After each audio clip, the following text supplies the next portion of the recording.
We hit the front in Africa at a place called Sedjenin. Sedjenin? In Algeria. I arrived on the SS Dorothea Dix at Oran, where we debarked and went to a Rappel depot. And after we left, we got to Oran, we got in trucks and went to a Rappel depot. Explain what that is. It's a replacement depot where all of the troops go that are not assigned to a unit, and from there they ship you out to a unit, and you become part of it. And I was shipped out to the 434th Infantry, our 434th Coast Artillery Battalion anti-aircraft. And you want me to continue? Yeah, of course, yeah. And we everything you can remember. We continued to these units, and eventually these units were given assignments, and proceeded to the front. And on our way to the front, we stopped to guard a bridge that was on a supply line near Sedjenin.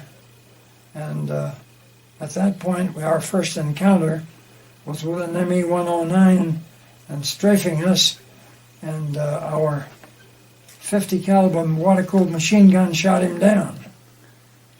So that was our first encounter with the enemy.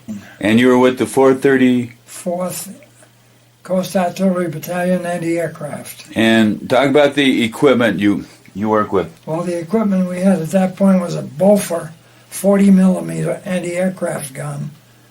It was actually made in England, and then we had one water-cooled machine gun as part of the same battery. And we continued with that equipment all through the rest of the North African campaign. And you had what? You had your 45, right? Well, I carried a 45 and a Thompson submachine gun. Okay, the Thompson's a heck of a weapon, isn't it? It's a great weapon. You can spread a lot of lead in a small area very quick. Okay, so what was your next movement? Our next movement was after the war had been over in North Africa. We were sent to an area away from the front where we got new weapons, and they were half-tracks with 50 caliber machine guns and 37 caliber cannons, still anti-aircraft, but called automatic anti-aircraft. And we got rid of the Bofors and the water-cooled 50s, and went in a protective state as we moved up. We landed at Salerno first of all, in the invasion of Italy. We were at a place called Cape Bon in Tunisia. Okay. Did you have any R&R there? Or no, not much. That's when we regrouped and went back to our staging area. Where was the staging area? Oran. We went out of Oran on an English troop ship and landed at Salerno. After getting off the boat into LCIs, we went into Salerno. What's an LCI? Landing craft infantry. And the front of the boat drops down and you run out. Right. Now, from all I've seen, that's a pretty horrendous experience. It's terrific. Could you describe it? You know, waiting to go and heading towards the beach, how you felt, what you did? Your progress depends on where they dropped the front of the boat. If they dropped it in 6 feet of water, it was slow progress. If they got it into 2 feet of water, you were able to get out and get onto shore pretty fast. But some of this was done in the heat of battle, and they dropped it when they had to. And they were English LCIs. So, what happened after you hit the beach? After we hit the beach, we groped and got into position to prevent strafing from enemy aircraft on our troops. That was our mission. Okay. But you were no longer assigned to the anti-aircraft, right? Oh yes, this was anti-aircraft. Okay, so you were still assigned, okay. Automatic anti-aircraft. Yeah, we were still anti-aircraft. What kind of weapons? Was that the Bofors? No, that's when we got rid of the Bofors. Right. We had the half tracks with the turrets and twin 50s. Okay. You described to me of trying to shoot down a German airplane, right? Yeah, I did. I tried. And what weapon were you using? Twin 50s. Okay. With automatic turret. Now that really kicks out a lot of rounds, doesn't Oh, it? it sure does. Every fifth round is a tracer. Right. Did you hit the plane, you think, at all? Or? I don't think I did. I think he banked before he came into range, because I was firing when he was coming out my way, and I was firing out of range. And as he progressed, he saw me firing, I think, and banked and turned away. Right.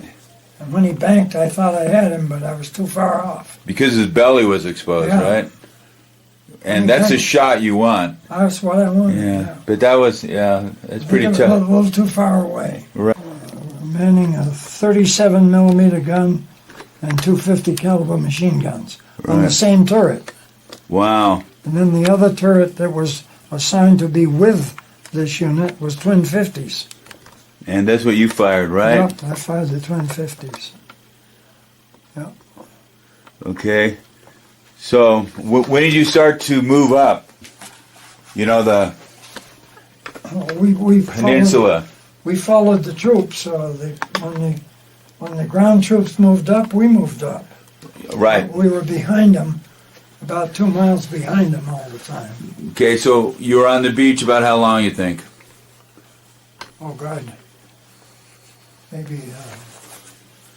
maybe 24 hours. And then you headed north up towards Rome. Right. Okay. Describe that voyage, that journey, I mean. Well, it was one that we were all very concerned with, of course, that we could all stay together and do our job, which we did.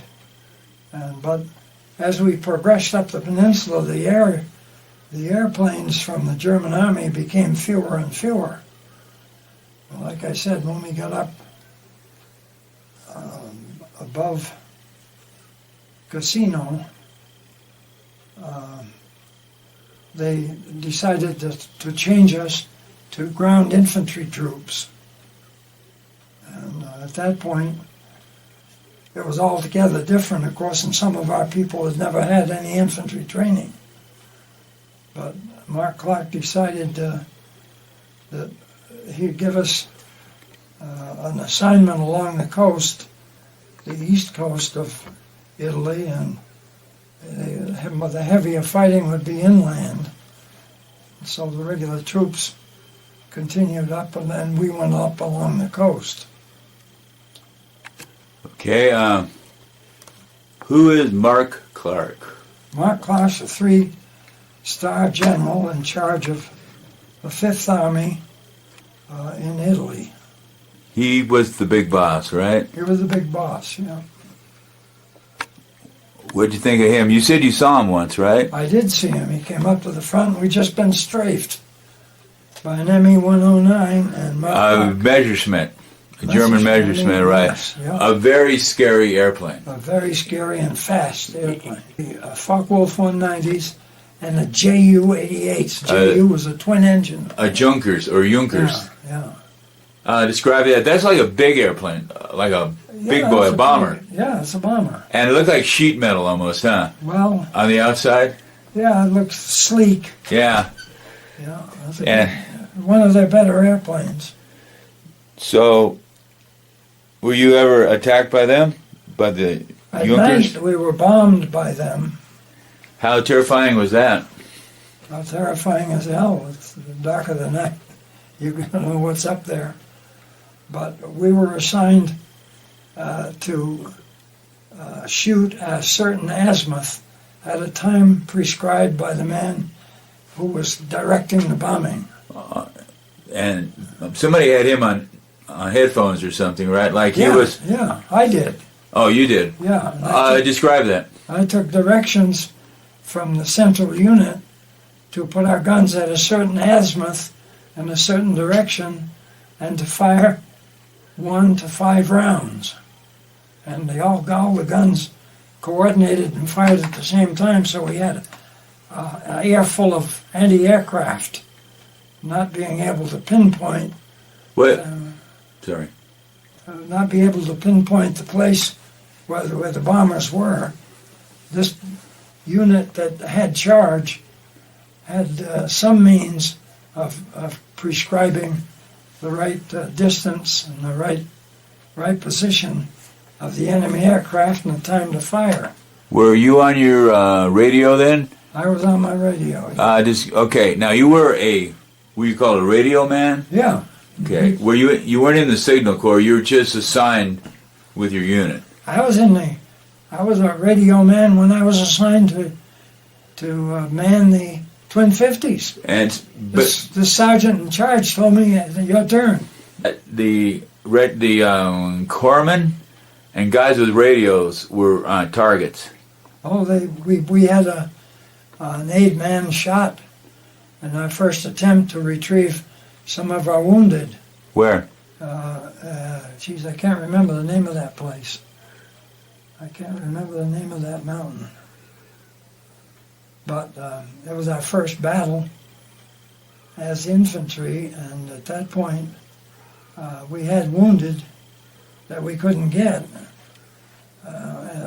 with except when we displayed the Red Cross and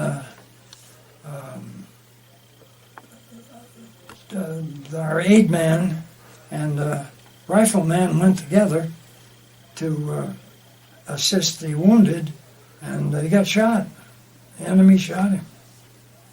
So we had to wait overnight and go the next day and try again. So we had experiences like that off and on throughout the whole damn war. So you went north, right? Went north, yeah. To Rome. Yeah. You said Rome was an open city there. The Germans had left, right? Germans had left Rome when we got there, yes.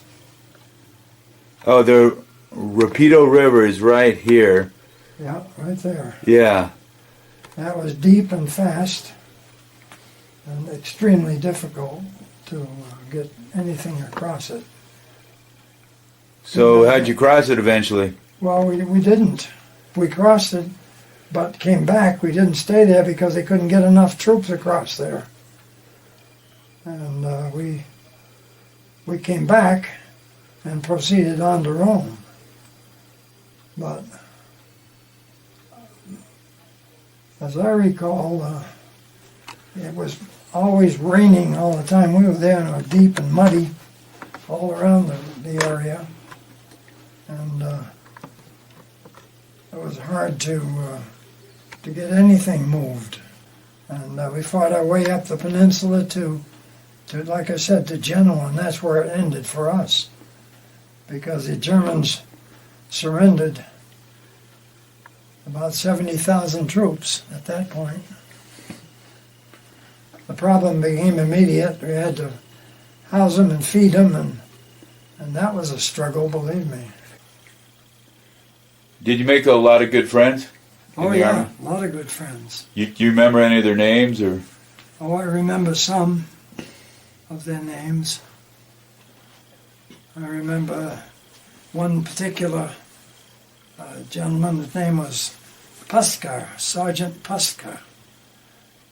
He and I met on the first attack that we made, and where was that attack? I'm trying to think of the name of the village. And it was an observation point in the Circio Valley that was being used by the Germans to control our roads and highways. And we had to take that observation point, and that's my first contact with him. Excuse me. How'd you take it? We took it by laying down some water fire and immediately following it right into the foxholes. Right behind it, right? Yeah. Like a rain that was moving up the hill, Yeah. and you were right behind Exactly. the mortars. Yeah. And the Germans probably had their heads down, right? Oh, sure. Now, was this a bunker or OP? It was trenches. Trenches. Yeah. They were about 4 feet deep and full of Germans. Once we laid down the fire, they retreated to the pit, to the trenches to avoid the shrapnel. How many of our guys went up the hill? About 20. And how many guys were in the observation post? I would guess that altogether in the observation post there was about 15. So when you hit the trenches, They surrendered. when you were heading up that hill behind the mortars, what was going through your mind? Well, we were very concerned, of course, about how many enemy were up there and how they were armed. But they had all small arms, no. They didn't have any mortars or machine guns even. But it only took about an hour and a half to take that observation point. And one of my best friends was the captain of the company. Right. He was one of my best friends. Wherever he was, I was. Not only because he was one of your best friends, but that was your job, because you had the radio. That was my job, yeah. Describe the working relationship between you and the captain. Well, the working relationship was that I was to be available to him during all times, whether in battle or whether not. I had to be at his command for communications with bigger units. Which units were there? You were at the time with what unit? We were with the 473rd Infantry Regimental Combat Team. We were Company C, and we had Companies D and E on both sides of us, and A Company was always in reserve in the rear. So we had contact with all of the companies, plus the battalion commander and the regimental commander, so that we were able to communicate and get assistance if we needed it, with artillery or mortars or whatever we needed. No, if the captain was busy, he'd tell me, call a certain unit and ask for fire on certain azimuth. Right. And I would do that. But he liked to make his own commands, and I would just provide him with the radio. Right. Now, would, say, other people call in to you so they could speak with the captain? Yes, they did. Okay, so it was two-way. Yeah. Okay. Explain azimuth. That's like the angle of the... The azimuth is a direction to a certain place on the map. Okay. That we liked. First of all, we had 60mm mortars, which I didn't have a lot of faith in. How come? And so, because they're too small and the area that they cover is too small. Okay. And so, if we were in close battle, I'd call for 60mm mortars. But if we had some distance, I'd always ask for 81s. And then after that, we had 2.5. They were called a chemical mortar. Never used for chemicals, of course. But they were bigger and stronger. And then we had 105 millimeter. That's a howitzer, right? Howitzer artillery. That was the smallest artillery we had. And then after 105s, we had 155s.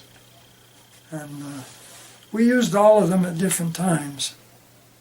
But yeah, we'd taken an area, and there was one civilian who apparently owned all the olive trees in that area where we stopped. And it was moonlight at night, and as I said, the trees were beautiful.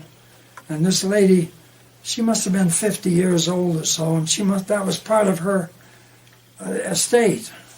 And she said she was so pleased that the olive trees weren't abused at all.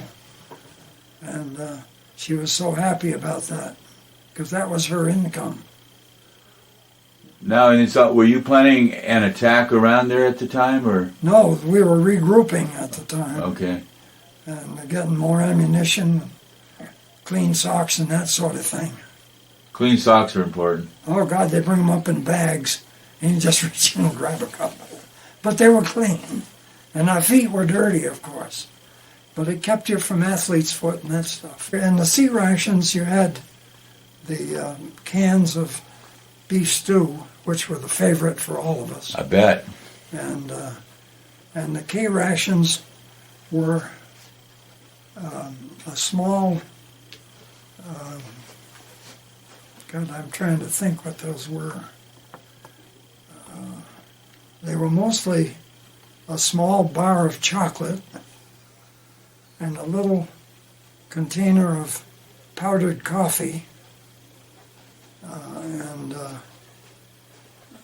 there wasn't much in the K rations at all. Now you say Rome wasn't liberated. The Germans left. Left, yeah. Describe that. Open city. Okay.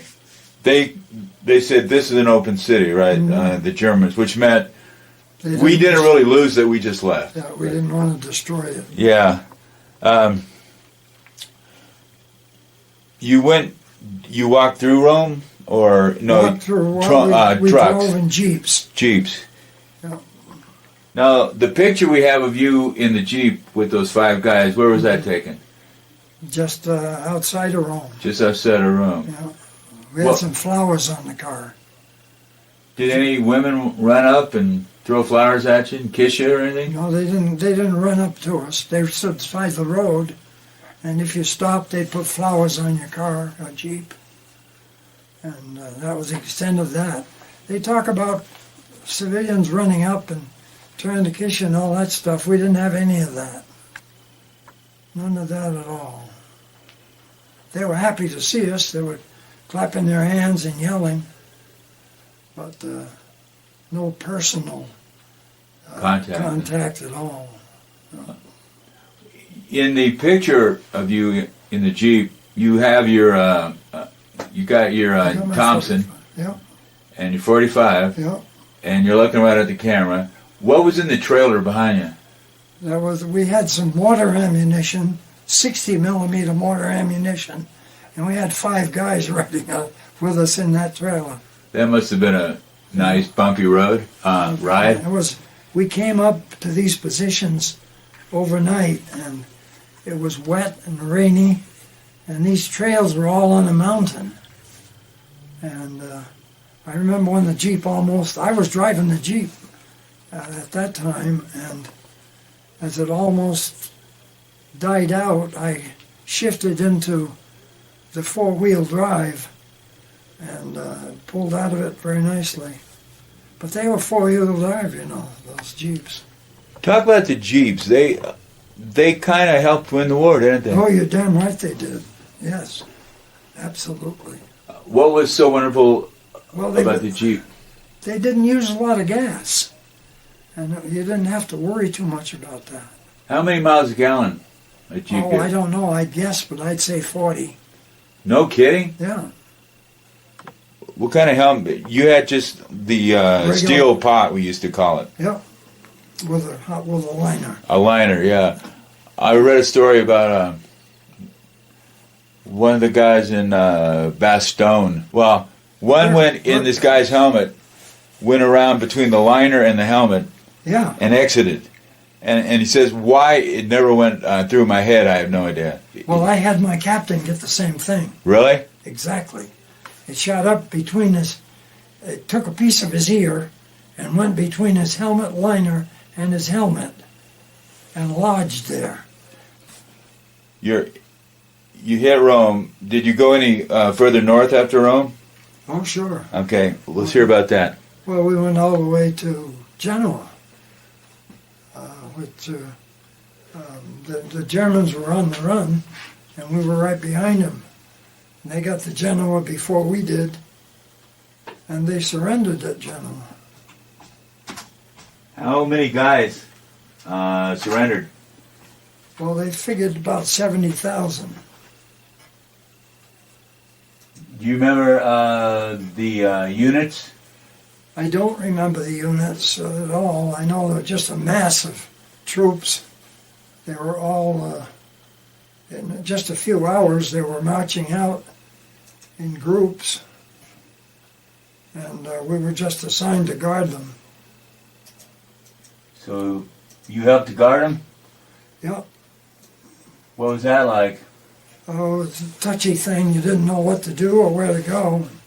We finally got orders to steer them into a big stadium there, and that's where we left. Our unit pulled back, and we spent the night there.